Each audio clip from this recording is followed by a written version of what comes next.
peu savent à quoi il sert réellement. Des témoins interloqués parlent de lumières étranges zébrant le ciel la nuit. De bruits effrayants produits par des engins supersoniques. Et même de rencontres avec des formes de vie inconnues sur Terre. Le gouvernement américain nie jusqu'à l'existence de cet endroit retranché du monde. Mais une équipe de spécialistes est bien décidée à découvrir la vérité. Que dissimule-t-on dans cet endroit? Qui protège-t-on? Et jusqu'où le gouvernement est-il prêt à aller pour garder le secret de la zone 51?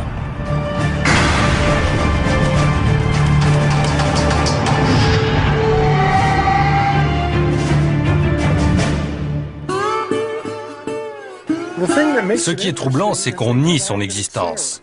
La zone 51 ne ressemble à aucune autre base militaire américaine. Situé au cœur du désert du Nevada, ce complexe top secret est entouré de montagnes abruptes et inhospitalières.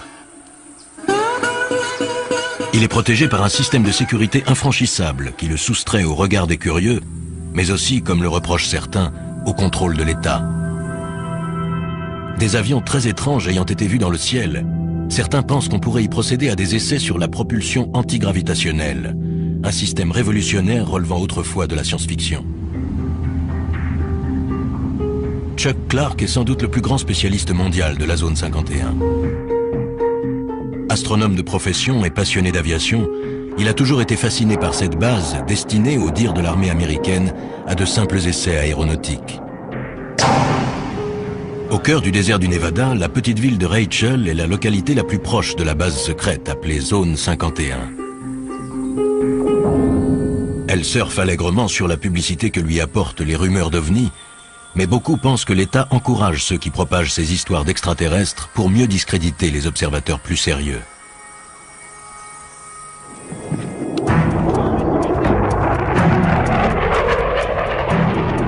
Chuck Clark s'est installé à Rachel pour surveiller et noter les moindres activités de la base. Aujourd'hui, il retrouve l'équipe d'experts qu'il a réunie pour tenter pendant 24 heures et en utilisant tous les moyens légaux possibles de mener l'enquête la plus complète jamais réalisée sur la véritable nature de cette base mythique. Leur mission, une journée et une nuit à l'affût du moindre indice, pour découvrir ce que l'État cache derrière les murs de la base militaire la plus protégée au monde.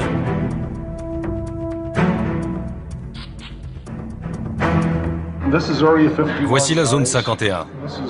C'est une image satellite de la base. Ça donne une vue d'ensemble. Chacun des hommes présents apporte des connaissances et un savoir-faire unique. Guy Norris a été primé pour ses reportages sur l'aviation militaire. Toute sa vie, il a étudié les bases et les avions classés top secret. C'est intéressant, vous voyez, il n'y a absolument aucune indication de piste sur la carte dans cette zone interdite. Autrement dit, aux yeux du monde, il n'y a pas de piste ici. Même s'il est évident que la réalité est tout autre. Bob Grove, spécialiste en communication militaire, a étudié le SAS. Il y a plusieurs centaines de fréquences actives. Je vais les analyser et les écouter et voir si elles sont aussi actives qu'elles semblent l'être. Mike Johnson, détective privé, a déjà travaillé sur l'affaire. Les mesures de sécurité ne se limitent pas au fait d'avoir situé la base dans ce désert au fin fond de nulle part. Il sait que dans toute base militaire sous haute surveillance, les gardes sont fortement armés. Ici, ils sont prêts à faire feu sur les individus pénétrant sans autorisation. Pour pouvoir mieux observer le fonctionnement de la base, le groupe se sépare en deux équipes. La première s'occupera de la surveillance électronique. Mike et Bob vont faire le tour de la base pour étudier de plus près son système de sécurité. Ils observeront les personnes qui les surveilleront et avec leur scanner radio, iront espionner la base par-delà les barbelés et les guérites des gardes. Deuxième équipe, surveillance visuelle. Chuck guidera Guy au sommet du mont Tikabou, le seul site offrant une vue sur la base que l'armée n'a pas investie. Chuck va pointer son télescope astronomique non sur les étoiles, mais sur la zone 51. Chuck est déjà allé là-haut des dizaines de fois pour photographier le site et ses opérations.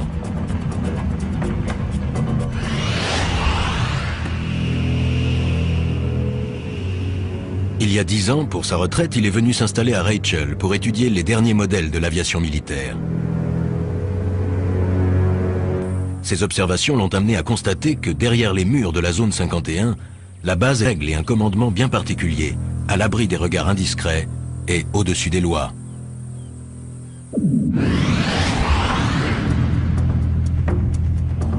Chuck a découvert jusqu'où pouvaient aller les mesures de sécurité sur la zone. Un jour, alors qu'il marchait dans le désert, il est tombé sur ce qu'il croyait être les débris d'un avion. J'ai voulu sortir le truc du sable par curiosité et j'ai vu une antenne qui dépassait. J'ai dégagé le sable. C'était un émetteur relié à un détecteur placé dans une boîte en plastique. Chuck venait de découvrir un détecteur de mouvement, placé non pas dans la zone tampon sécurisée, mais à des kilomètres du périmètre de la base secrète, dans un espace public.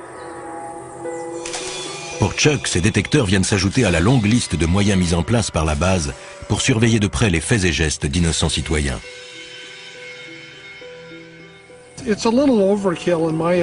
C'est exagéré. Ils ont une zone tampon de 40 km. Plus on s'approche et plus le terrain est impraticable. Je ne comprends pas pourquoi ils vont installer ce genre d'appareil en dehors de la zone. J'en ai trouvé dans la vallée d'à côté, à plus de 12 km de la limite et à 1 km de l'autoroute 375.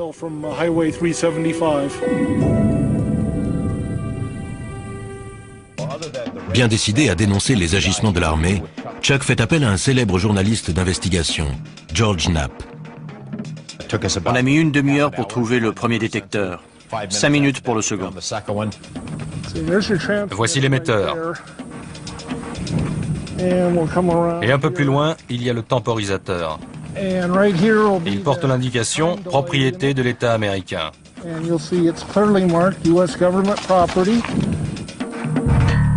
Au total, les deux hommes découvrent plus d'une dizaine de détecteurs destinés à transmettre des informations à la zone 51.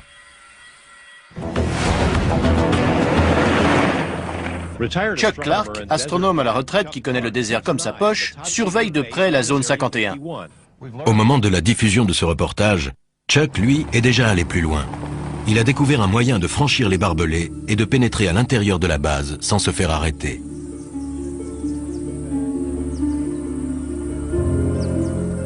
Mais pour cela, il doit parcourir 800 km jusqu'à Denver, dans le Colorado.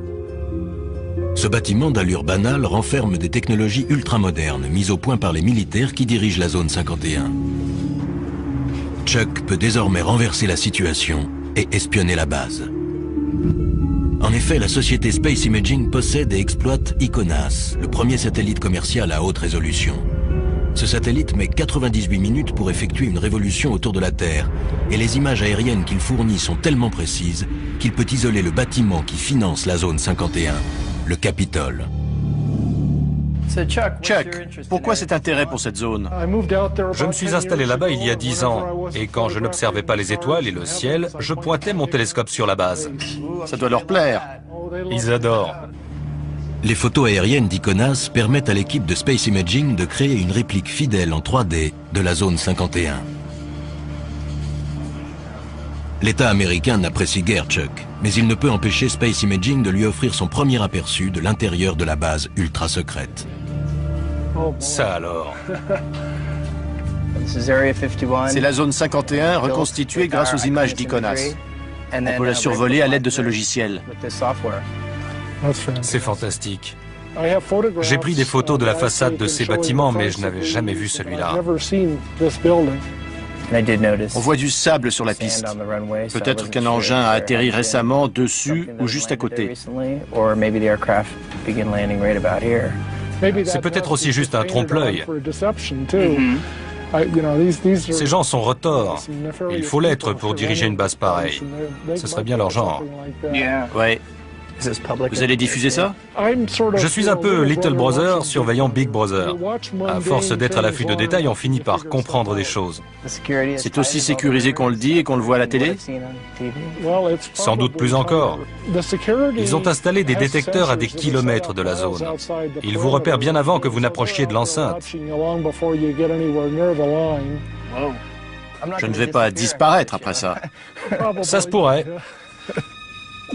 Une fois sa mission accomplie, Chuck reprend aussitôt la route, impatient de faire part de ses découvertes au reste de l'équipe. Mais pendant la zone 51, le gouvernement fédéral lançait déjà sa contre-attaque. Un coup dur attendait Chuck. Un ami m'a appelé. Le FBI était avec lui et m'a demandé ce que je fabriquais dans la zone 51. Il laissait sous-entendre que Chuck allait passer un mauvais quart d'heure.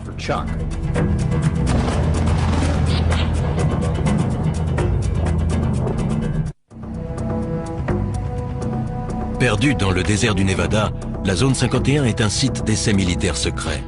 Elle est à l'abri des regards indiscrets grâce à une zone tampon de 40 km, des montagnes et un environnement inhospitalier. Deux équipes d'enquêteurs ont décidé d'épier et de noter les moindres mouvements et les moindres bruits. Si tout se passe comme prévu et si les gardes de la base les laissent tranquilles, les deux équipes se retrouveront 24 heures plus tard. Chuck Clark et Guy Norris vont s'installer au sommet d'une montagne munis d'un télescope et d'un appareil photo. On est au milieu de nulle part. On est à 35 km dans l'arrière-pays. Le plus dur les attend encore. Ils ont devant eux 2 bonnes heures de marche pour gravir le mont Tikabou. Ça fait combien de haut? Un peu moins de 2500 mètres. On est à 2100 ici. Là, on est vraiment tout seul, non? Ça, c'est sûr. On sera dans le beau drap si on se casse une jambe. Chuck Clark va au-devant de graves ennuis. George Knapp ayant révélé qu'il avait découvert des détecteurs de mouvement cachés hors du périmètre légal de la zone 51, le FBI a décidé de lui donner une leçon.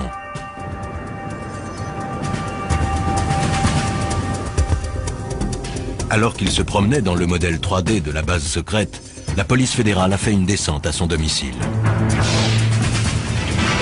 Le FBI a confirmé qu'une perquisition avait eu lieu hier soir au domicile d'un observateur militaire dans la petite ville de Rachel, à proximité de la mystérieuse base militaire appelée Zone 51.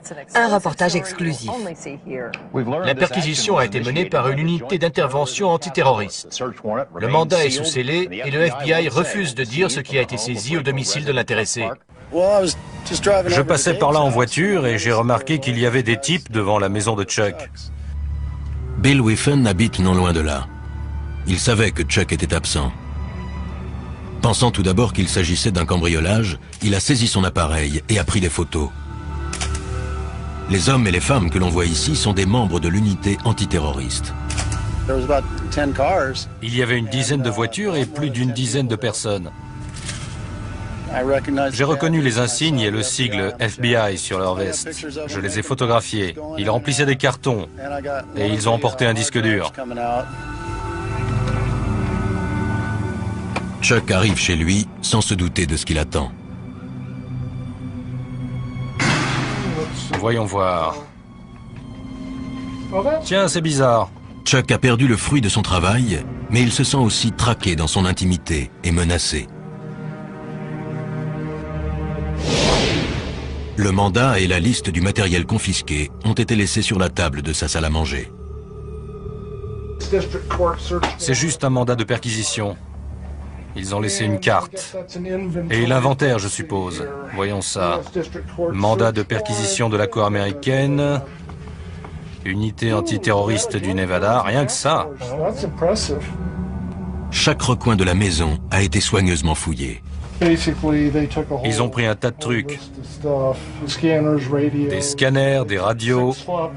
Ils ont embarqué 6 disquettes, 15 CD, des photos de la zone 51, des négatifs, 2 albums de photos et l'écran. Ça, je ne vois pas pourquoi. Qu'est-ce qu'ils espèrent tirer d'un écran? Ah, le téléphone. Les nouvelles vont vite. Des voisins et des amis appellent. Allô? Apparemment, le FBI est passé chez moi en mon absence. Non, je n'ai pas encore disparu. C'est pour ce soir. Ce que je fais ne leur plaît pas, mais ce n'est pas illégal. Ils n'ont pas dû apprécier qu'on raconte qu'ils ont placé des détecteurs sur l'espace public. Leur message était clair. Arrêtez.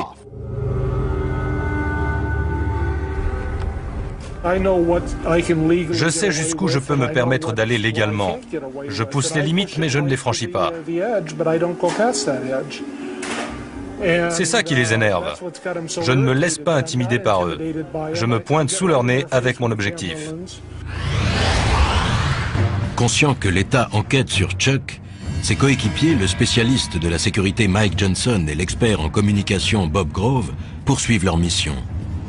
Ils ne sont qu'à 3 km de l'accès arrière de la zone 51 et il ne fait aucun doute qu'ils ont été repérés. Ils ont un tas de façons de détecter notre présence. Ils doivent nous écouter. Possible. Ils nous regardent certainement et ils doivent nous écouter aussi. Voilà les barbelés.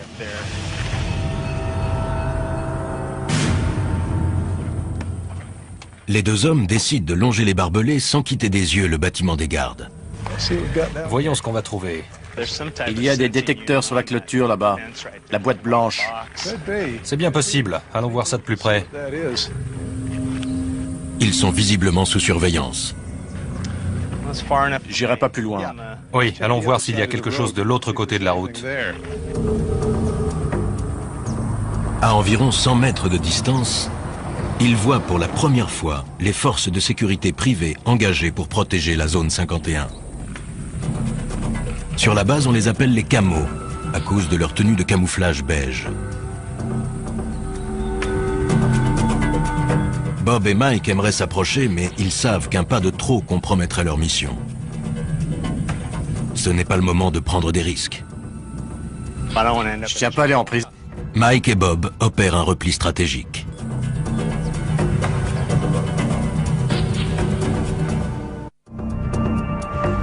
Nos enquêteurs souffrent des rigueurs du climat désertique.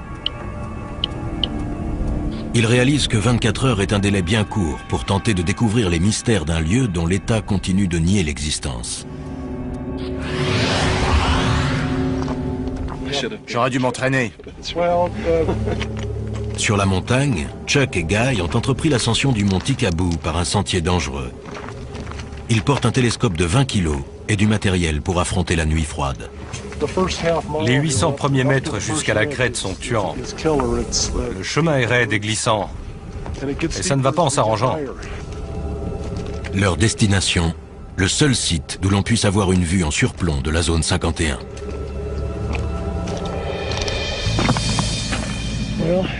Nous voici au sommet. C'est vraiment spectaculaire.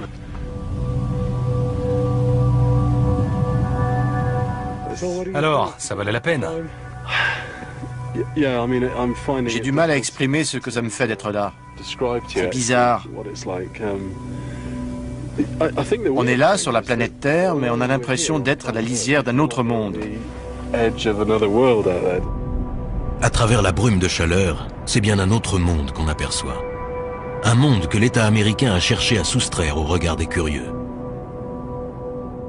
Je vois des bâtiments qui brillent au soleil et j'aperçois une des pistes. C'est incroyable. Je n'en crois pas mes yeux. C'est inimaginable. Depuis le temps, c'est vraiment incroyable. C'est pas un mythe. Non, ça existe vraiment. Chuck et Guy se hâtent d'installer leur équipement. Car ils savent parfaitement que si d'ici ils peuvent voir la base, elle, peut également les voir. Ils sont à 40 km de la zone 51 et comptent sur le télescope de Chuck et son appareil photo avec téléobjectif pour espionner et consigner la moindre activité se déroulant là-bas. Avec le téléobjectif, l'image sera grossie jusqu'à 50 fois. Je vois. Les deux hommes savent que la base sert à tester des technologies modernes et ultra secrètes, dignes des récits de science-fiction. Sur ce qu'ils peuvent bien faire là-bas, on les soupçonne de plus en plus de travailler sur la propulsion antigravitationnelle. La quête du Saint Graal de l'aéronautique serait sur le point d'aboutir. On parle d'expérience sur l'antigravitation et j'ai vu 2 ou 3 trucs. Quel genre? Des objets qui s'élèvent lentement et restent en suspension durant quelques minutes, filent dans le ciel et puis s'arrêtent instantanément ou font demi-tour à toute vitesse. C'est incroyable. On ne sait jamais à quoi s'attendre. Ils testent toutes sortes de choses ici. En contrebas, dans le désert, déguisés en simples campeurs, Bob Grove et Mike Johnson s'apprêtent à écouter tout ce qui entre ou sort de la zone 51. Ils n'auront pas de vue directe sur la zone, mais Bob pourra écouter toutes les transmissions. Si un phénomène quelconque se produit, on peut le mesurer physiquement grâce à tout un tas d'instruments. Celui-ci, par exemple, vous entendez le bruit qu'il fait? Ça indique la présence d'émetteurs, ce qui est le cas puisqu'on porte tous les deux des petits micros sans fil.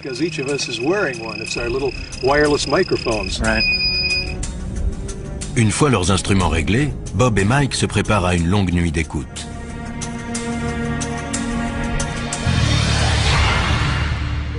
Au sommet du mont Tikabou, Chuck Clark et Guy Norris ajustent la position du télescope.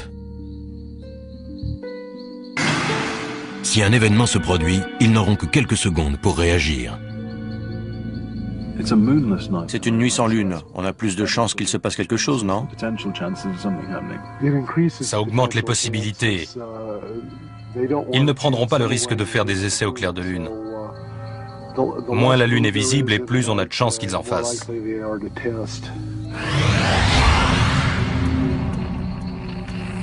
Il est presque 2 heures du matin. Le spécialiste en électronique Bob Grove et l'expert en sécurité Mike Johnson ont établi leur camp juste en bordure de la base. L'équipement radio ultra perfectionné va repérer toute activité au sol ou dans les airs.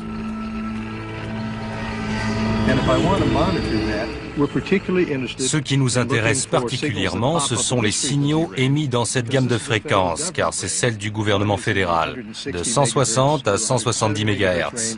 Puis, un peu au-dessus, c'est celle de l'aviation militaire, de 225 à 400 MHz. Ils entendent tous les sons émis dans la zone 51.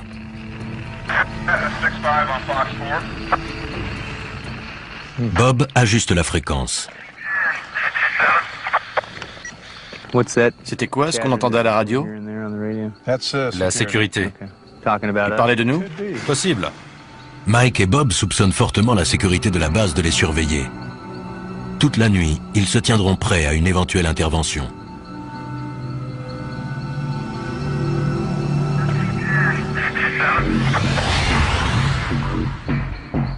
De leur côté, Chuck et Guy voient des lumières s'allumer. La base semble en activité, même à 3 heures du matin. Depuis que je me suis installé ici, la base s'est énormément agrandie.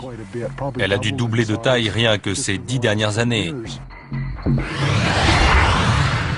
Au sommet de la montagne, comme en contrebas dans le désert, règne un étrange silence.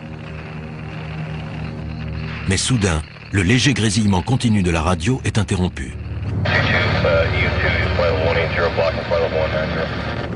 Bob fait son possible pour stabiliser la fréquence. Il y a un certain nombre de fréquences militaires air-sol actives. Il doit y avoir quelque chose dans le ciel. Et il y a aussi des fréquences de contrôle au sol. Le quelque chose en question se dirige à toute vitesse vers Guy et Chuck. Il y a un point très brillant dans le ciel, juste au-dessus de nous. Vous avez vu ça? C'est fou. Il est toujours là. Il se dirige vers le nord, on dirait. Incroyable. C'était extrêmement lumineux et juste au-dessus du site. C'est peut-être un aéronef éclairé par une lumière directionnelle puissante. Guy espère que l'engin va repasser pour que Chuck puisse le photographier. Mais le ciel redevient soudainement silencieux au-dessus du site. La piste est replongée dans l'obscurité. 5h30 du matin. Le jour se lève. Chuck et Guy jettent un dernier coup d'œil sur la base avant que la brume de chaleur n'obscurcisse l'image. On voit la tour de contrôle à gauche de la colline un peu plus haute, au centre. Elle dépasse de 5 ou 6 mètres. Oui, je vois. On dirait que les véhicules sont sur le côté gauche du nouveau taxiway.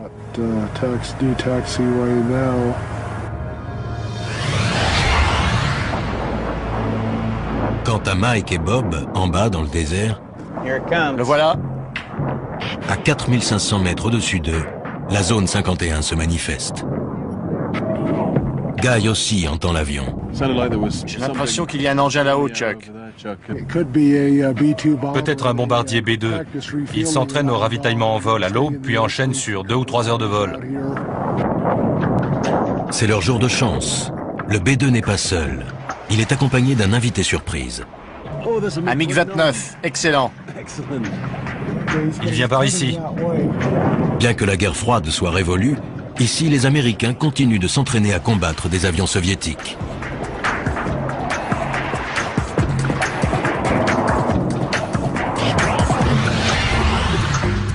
En contrebas, dans la vallée, Mike et Bob sont persuadés que la sécurité de la base les a épiés toute la nuit.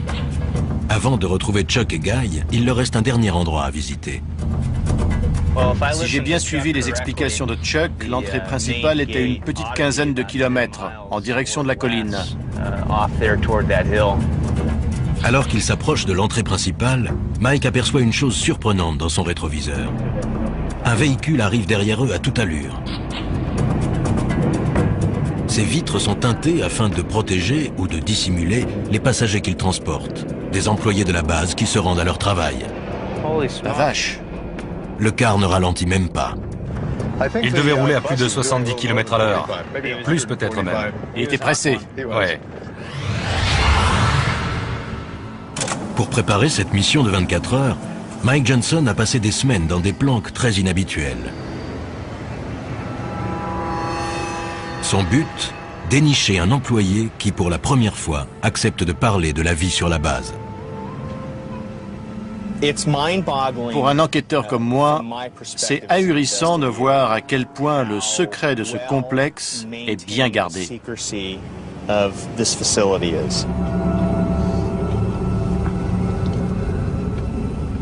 Première énigme à élucider, combien de personnes travaillent sur ce site perdu dans le désert et comment s'y rendent-elles? La zone 51 est située à 230 km au nord de Las Vegas. Depuis des années, on raconte que 5 jours par semaine, une mystérieuse compagnie aérienne transporte des centaines d'employés depuis un aéroport situé près de Las Vegas jusqu'à la base secrète. La compagnie s'appellerait Janet Air, J-A-N-E-T, ce qui signifierait en anglais « Just Another Non-Existent Terminal », encore un terminal qui n'existe pas. Quel que soit son nom, en tout cas, la compagnie existe bel et bien. Nous sommes à l'aéroport international McCarran. Le terminal Janet est situé à l'extrémité ouest. Ce site secret n'est qu'à quelques centaines de mètres du fameux strip de Las Vegas. Les seules indications sont les pancartes « Attention »,« Installation sous surveillance »,« Entrée non autorisée ». Il n'est écrit nulle part de quoi il s'agit. C'est ce qu'on appelle se cacher au vu et au su de tous. En observant les avions de Janet Air, Mike a immédiatement remarqué qu'il leur manquait quelque chose. Ces appareils ne possèdent aucun signe distinctif, à part le numéro sur la queue. Tous les avions portent un numéro, sauf les avions militaires. J'en déduis donc que ces engins appartiennent à une compagnie privée. Grâce à ses talents d'enquêteur, Mike a retrouvé le propriétaire de cette flotte, la société EG&G, un très gros fournisseur de l'État. Un vol Janet vient d'embarquer. L'avion s'est mis en position sur le tarmac et ne devrait pas tarder à décoller. En général, ces avions-là n'attendent pas très longtemps. Ils se présentent sur la piste et décollent en moins de 2.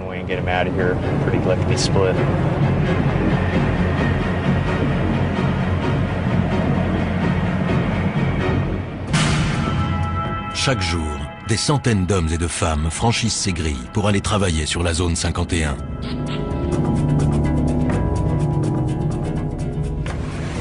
Une voiture s'approche.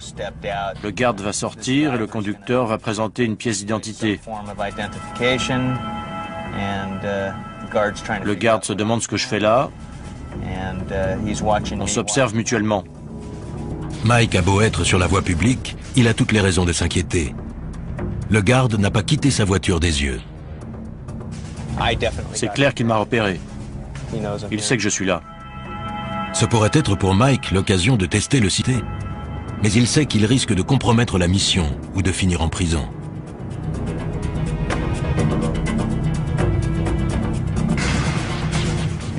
Voilà le pick-up blanc des gardes. J'ai sur le dos la sécurité du terminal Janet et la police de Las Vegas.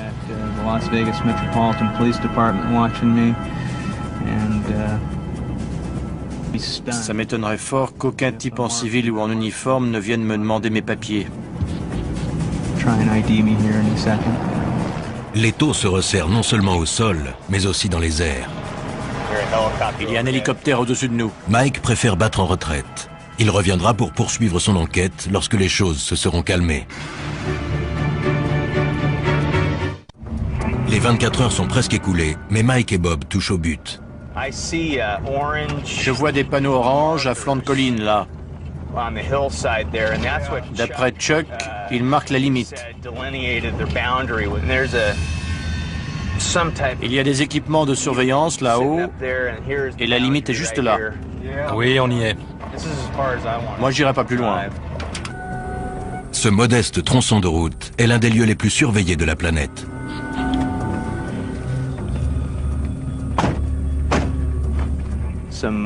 Il y a des détecteurs au sommet de la colline. On dirait qu'ils l'ont mis là-haut exprès.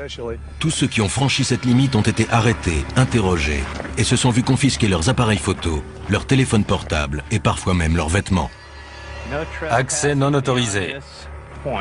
Interdiction de photographier le site. Bon. Ben, on y est. Moi, je ne vais pas plus loin. Si des centaines de personnes travaillent sur la zone 51, pourquoi aucune d'elles n'a-t-elle jamais parlé? Quel genre de menace l'État fait-il peser sur elles? Mike a réussi à découvrir l'adresse de certains des employés qui garent leur voiture dans l'aérogare sécurisé de Las Vegas avant de s'envoler vers la base ultra secrète. Il est temps pour lui de passer à l'étape suivante. Un 4x4 noir franchit les grilles de sortie. C'est peut-être la chance de sa vie. J'ai passé quelques jours en planque à observer ce qui se passait. Grâce à quelques recherches, j'ai réussi à retrouver le propriétaire du véhicule. C'est un employé du site d'essai. Mike est bien décidé à suivre cette personne qui pourra lui dévoiler les mystères de la zone 51.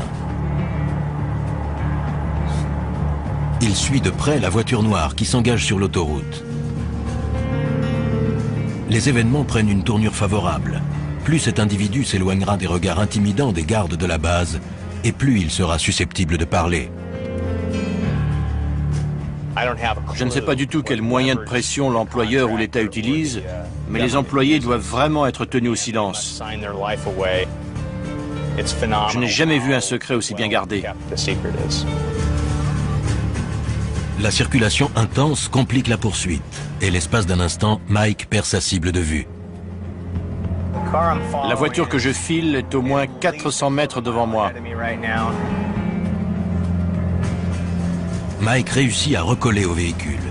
Il se faufile entre les voitures afin de rester suffisamment près du 4x4 noir pour ne pas le perdre de vue, tout en évitant de se faire repérer. Il est toujours là dans la première file. On va voir si j'ai de la chance. Le 4x4 quitte l'autoroute pour se diriger vers la ville et s'enfonce dans un paisible quartier de banlieue. On a affaire à des gens de la classe moyenne ou légèrement supérieure. Ce sont vos voisins, les parents du meilleur ami de vos enfants. C'est juste qu'ils ont un boulot ultra confidentiel. On va voir ce qui va se passer. Je vais frapper à la porte.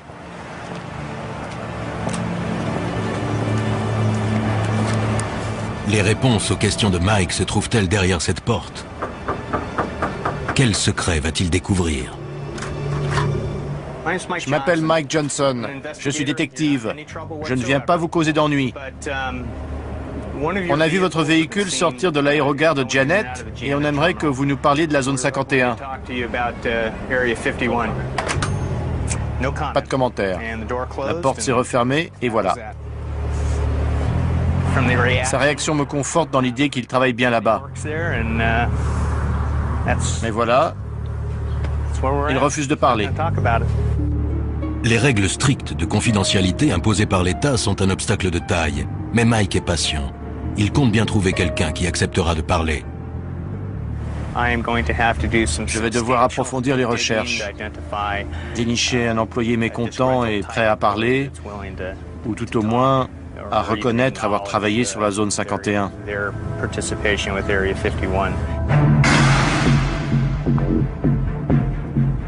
De retour à Las Vegas, Mike Johnson semble bien parti pour trouver un employé de la zone 51. Un informateur lui a suggéré de se rendre dans cet hôtel tout à fait ordinaire. Si ces informations sont exactes, un ancien employé de la zone 51 l'attend à l'étage.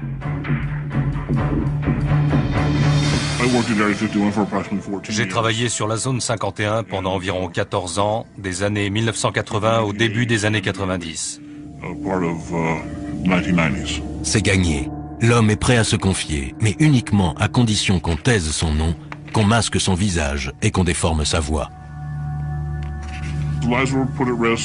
On a mis des vies en danger et compromis, voire brisé des carrières pour garder le secret sur la nature. Mike a planqué des heures durant devant l'aérogare de Janet Air, la compagnie desservant la zone 51. Cet homme l'empruntait 5 jours par semaine. Quand on arrivait, on garait son véhicule et on pénétrait dans le terminal, où nos affaires étaient fouillées. Il vérifiait qu'on ne transportait pas de magnétophone, d'appareils photo ou de choses de ce genre. Monsieur X confirme la précision du modèle 3D de la base reconstituée d'après photosatellite. Oui, c'est tout à fait ça. Il explique qu'à l'intérieur de la base, la peur est omniprésente. Les mesures de sécurité à l'égard du personnel sont bien plus strictes que ce qu'on peut voir à l'extérieur. Quand vous appeliez chez vous, il fallait faire très attention à ce que vous disiez à votre femme ou à vos enfants par rapport à où vous étiez, quand vous alliez rentrer et par quel moyen de transport.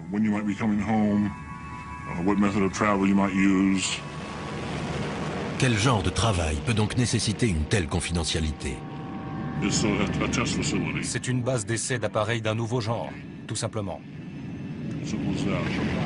Les États-Unis montent des projets classés secrets pour une raison ou une autre, et les appareils sont testés et mis à l'épreuve sur ce site. D'après cet homme, la zone 51 ne ressemble à aucune autre base aérienne militaire. C'est une armée distincte de l'armée de l'air régulière. Et les individus qui y travaillent savent qu'ils sont à part et d'une certaine manière au-dessus de l'armée de l'air régulière. Il affirme que les personnes qui dirigent la zone 51 n'hésitent pas à mettre en danger la vie de leurs employés. Ils ont un pouvoir absolu et sont corrompus. Les individus qui dirigent le site fonctionnent comme les personnages d'Apocalypse Now. Ils n'ont aucun scrupule. Ils remplissent leur propre mission.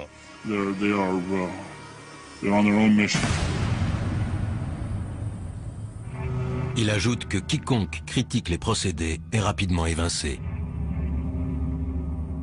Je connaissais un employé qui a exprimé ses inquiétudes concernant le personnel, qu'on exposait à des produits chimiques toxiques, à des déchets dangereux. On lui a répondu que le projet avait pris du retard et qu'il fallait le boucler au plus vite, et que le personnel ne serait pas informé. Quand il a critiqué ça, il a été renvoyé. Il a dû quitter la base. Monsieur X sait les risques qu'il court. Mais il affirme que si la vérité n'éclate pas, la corruption pourrait bien détruire la véritable fonction militaire de la base. Le Congrès devrait ouvrir une enquête.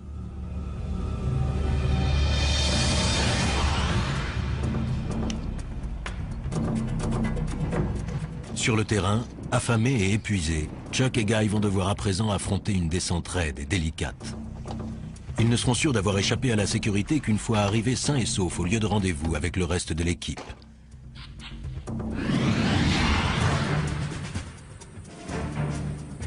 Depuis un véhicule garé en surplomb, un camo, un de ces gardes privés chargés de protéger la zone 51 et de repousser les éventuels curieux, observe Mike et Bob. Et voilà, là, il prend son pied. Il y a un mec là-bas qui nous regarde et nous écoute en ce moment même. Il doit rigoler en m'entendant parler de lui.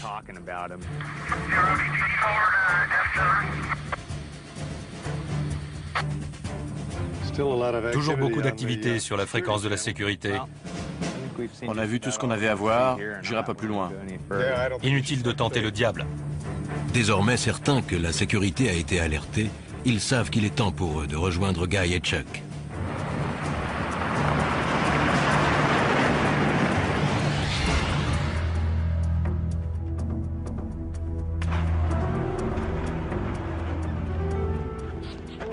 Salut. Vous êtes aussi fatigués que nous? Pire. L'enquête de ces hommes a prouvé que la base était en pleine activité. La radio crépitait, une mission se préparait. On avait une vue excellente de la base. C'était incroyable à une telle distance. Si ce qu'a rapporté M. X est vrai, des hommes comme Chuck Clark et son équipe sont le seul espoir de voir un jour réformer une base militaire qui perd pied avec la réalité à cause d'un excès de confidentialité.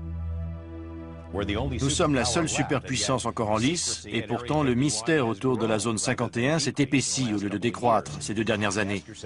Pourquoi? Pourquoi les militaires entourent-ils la zone 51 d'un tel mystère? Est-ce pour protéger la sécurité nationale des États-Unis ou simplement pour couvrir des activités plus troubles? En tout état de cause, le gouvernement reste muet. Alors si vous passez un jour par le désert du Nevada, allez donc jusqu'à la zone 51 et regardez à travers les barbelés qui protègent le site. Car pour Chuck et ses amis, une chose est sûre, si vous cherchez des réponses, c'est là que se trouve la vérité.